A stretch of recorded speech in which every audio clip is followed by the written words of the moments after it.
जय श्रीराम. श्री समर्थ सद्गुरू ब्रह्मचैतन्य महाराज गोंदवलेकर यांची प्रवचने. 4 मार्च.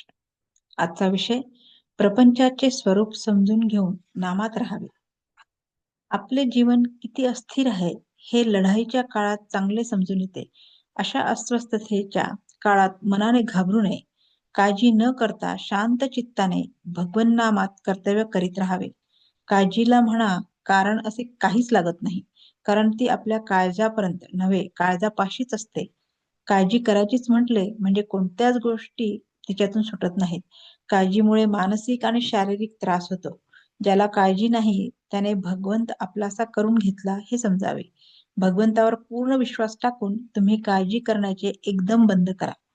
ज्याप्रमाणे कुणाचीही कुंडली मांडली, मग तो श्रीमंत असो वा गरीब असो, तरी तिच्यामध्ये सर्व ग्रह यायचेच.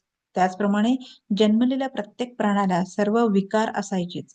भगवंताचे अवतार जरी झाले किंवा साधू पुरुष जरी झाले तरी त्यांनाही विकार असतातच. अर्थात त्या विकारांच्या बरोबर प्रेम, दया, शांती, क्षमा हे गुणही त्यांच्या अंगी असतात. ग्रह हे या जन्माचे आहेत, पण विकार हे मागच्या जन्मापासून असलेले असतात.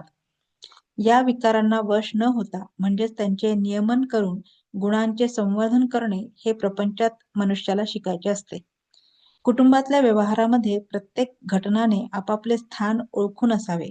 ज्याला स्वतःच्या मुलाबद्दल प्रेमामुळे इतकी खात्री असते की आपण सांगितलेले आपला मुलगा केल्याशिवाय राहणार नाही, तो बाप खरा. ज्याला अशी उत्सुकता असते की वडिलांनी आपल्याला सांगावे आणि आपण ते करावे, तो मुलगा खरा. बापाचा पैसा हा मुलाने अनितीने वागण्यासाठी नाही.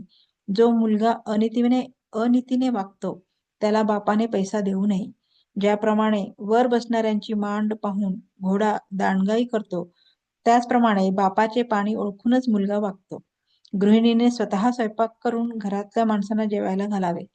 त्या करण्यामध्ये प्रेम असते. प्रत्येक गृहिणीला घरामध्ये थोडेतरी काम पाहिजेच. खरोखर विवाहामध्ये बंधने फार आहेत, कारण ती अत्यंत पवित्र गोष्ट आहे. जो मनुष्य तरुणपणी स्वाभाविक रीतीने आणि नीतिनियमानुसार वागेल त्याला म्हातारपण मुळीच दुःखदायक होणार नाही.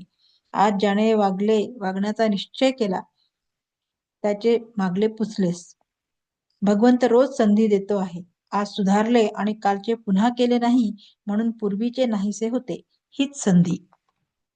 बोधवाक्य: जो शहाणा असेल त्याने समजून व जो अडाणी असेल त्याने श्रद्धेने बंधने पाळावी. जय श्रीराम.